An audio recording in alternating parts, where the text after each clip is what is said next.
महात्मा इस बात को समझाते हैं, पहले आपको क्या करना है। इस रहस्य को जानने के लिए, इस बात को समझने के लिए पहले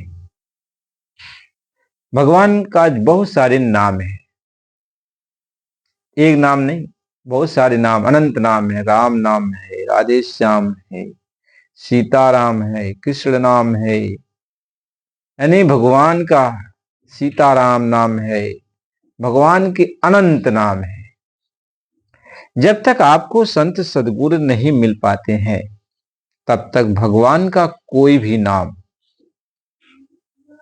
जब तक आपको पूरे संत सदगुरु नहीं मिल पाते हैं, तब तक उसके पहले भगवान का कोई भी नाम, जो नाम आपको, आपके दिल को भा जाए।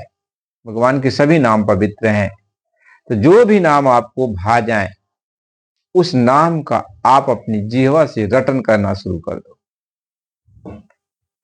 रात दिन एक कर दो, यानी हर वक्त, हर पल, हर समय काम करते रहो, नाम जपते रहो, काम करते रहो, नाम जपते रहो। यानी हर पल, हर समय उस प्रभु के नाम का आप रट लगाओ, और ये समझ के लगाओ कि जिस प्रभु का नाम हम रट रहे हैं, ये प्रभु कुल मालिक है। वह प्रभु कुल मालिक है, वो सबका मालिक है, सबको बनाने वाला है, सबको उत्पन्न करने वाला है। बस आपका ये भाव होना चाहिए। जैसे आप राम ही कहते हो, तो राम को वह मालिक समझो कि जो सबका मान, सबको बनाने वाला है। सारे जहान को जिसने उत्पन्न किया, सारे ब्रह्मांड को जिसने उत्पन्न किया है, उससे बाहर कोई है ही नहीं। वह राम मेरा है, वह कृष्ण मेरा है, वह सीताराम मेरा है, वह राधे श्याम मेरा है, वह मेरा राधे राधे है। यानी कोई भी नाम भगवान का यदि आप स्मरण करते हो, तो आपका ख्याल उस कुल मालिक तक होना चाहिए कि उसके ऊपर और कोई नहीं है। उसका ये नाम है, उसका ये नाम है। आपका भाव, आपका लक्ष्य होना चाहिए, आपका लक्ष्य होना चाहिए कि लक्ष्य उस एक का होना चाहिए। एक, वो प्रभु एक है, सबका मालिक एक है। वह उस प्रभु को हम याद कर रहे हैं। इसलिए कहा, राम नाम मन दीप धर, जी दे हरिद्वार, स्वामी भीतर बाहर, जो चाह सुजिया। ये तुम उजाला चाहता है, उजाला चाहता है, अंदर का भी हाल जानना चाहता, बाहर का भी हाल जानना चाहता है, तो राम, राम नाम की जो मणि है, यानी वो कुल मालिक जो है, यानी राम नाम आपने कहा तो वो कुल मालिक, वो मणि है, वो प्रकाश है, प्रकाश पुंज है। उसको अपने हृदय की ड्योढ़ी पर, जैसे मकान के ड्योढ़ी पर यदि कोई दीपक रख दिया जाए तो अंदर भी उजाला करता है और बाहर भी उजाला करता है, ऐसे भगवान के नाम की जो मणि है, भगवान को अपने हृदय में धारण करो। धारण करके, यानी भगवान के हृदय, भगवान को अपने हृदय में धारण करके उनके नाम का उच्चारण करो, तो तुम्हारे अंदर भी उजाला और तुम्हारे बाहर भी उजाला। यानी अब तुम पवित्र होते चले जाओगे, तुम्हारे अंदर निर्मलता आनी शुरू हो जाएगी। तो भगवान का नाम आप जपते रहो। कोई काम करते हो तब भी उनके नाम का सिमरन करो, हर वक्त उनका ख्याल आप करते रहो, नाम जपते रहो, ख्याल करते रहो, नाम जपते रहो, ख्याल करते रहो। प्रभु का ऐसा नाम जपते जपते आपके अंदर दया भाव आ जाएगी। आपके अंदर की बहुत सारी मैलें और बाहर की मैल साफ होने लगती है। आपका मन, आपका तन, आपकी बुद्धि, विचार सब निर्मल होते चले जाएंगे। जब तन निर्मल, मन निर्मल, बुद्धि विचार सब निर्मल हो जाते हैं, तो आपके अंदर समत्व भाव आ जाता है। आप समदर्शी बनने लगते हो, अपना क्या पराया क्या, एक समान देखने की कोशिश करने लगते हो। सबके प्रति, जो आपका है उसके भी प्रति, जो पराया है उसके भी प्रति आपके अंदर दया भाव आने लगता है। जब दया भाव आने लगे तब ये समझ लो कि हमारे अंदर प्रभु की कृपा होने लगी। जब तक आपके अंदर दया नहीं उत्पन्न होती है तब तक प्रभु की कृपा अभी नहीं है। लेकिन जब प्रभु की कृपा आपके अंदर आने लगती है तो क्या अपना क्या पराया, अपने पराये सबके प्रति आपके अंदर दया भाव आ जाता है।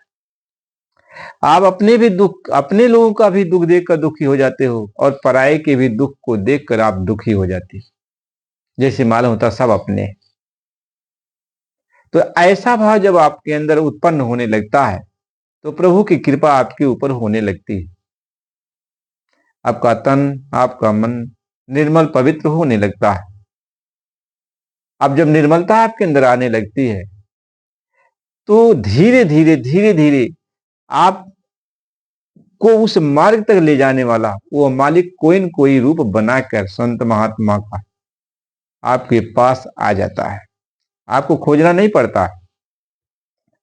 इसलिए कहा प्रभु का नाम जपते जपते, प्रभु को नाम को याद करते करते वह प्रभु स्वयं आपके पास आ जाएगा।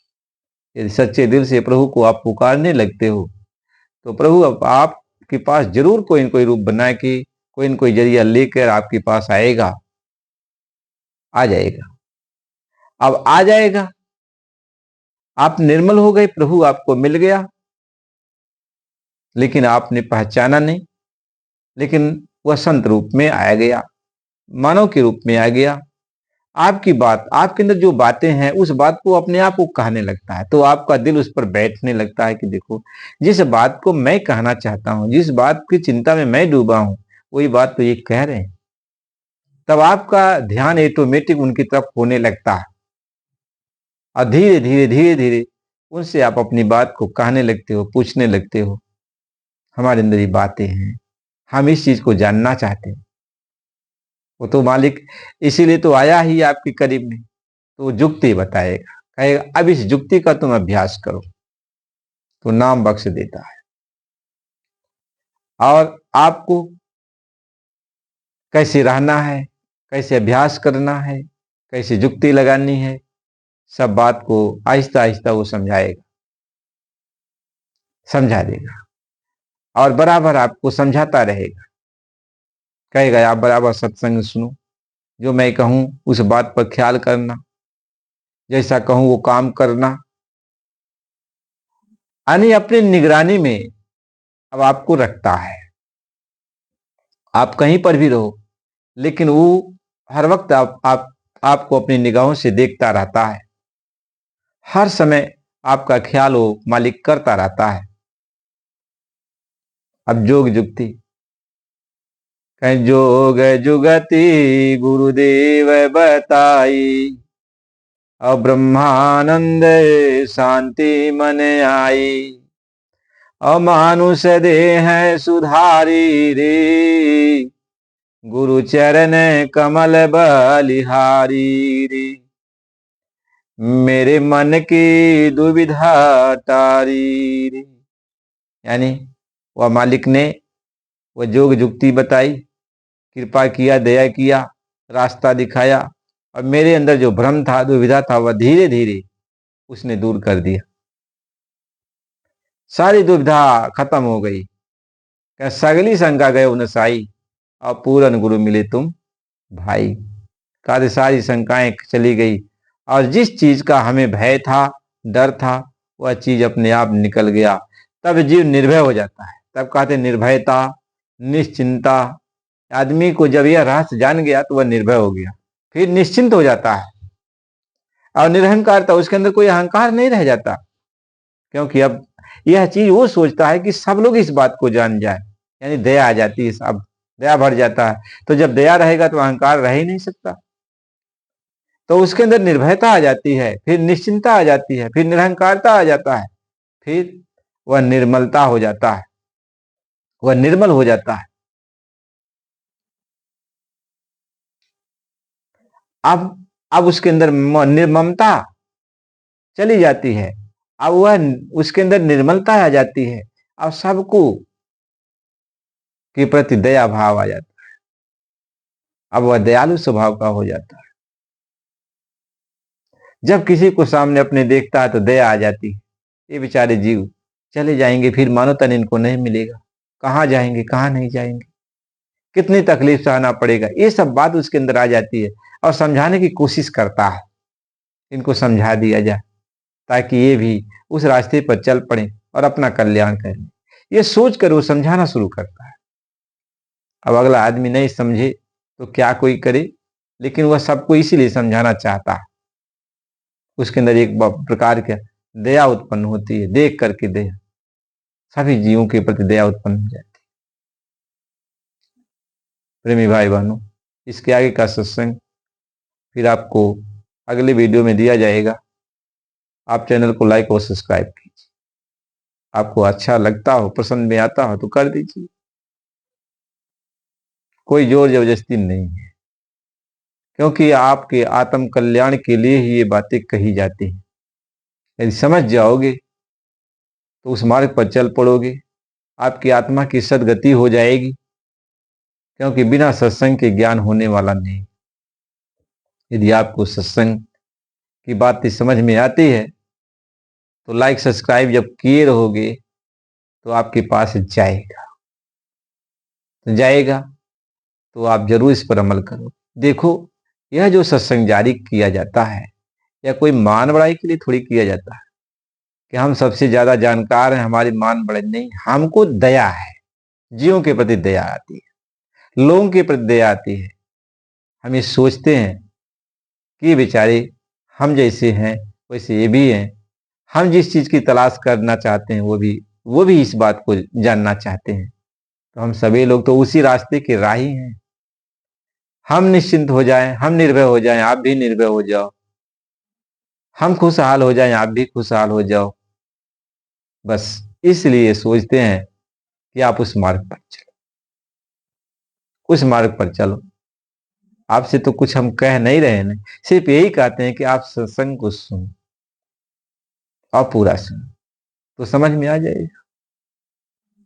जय गुरुदेव।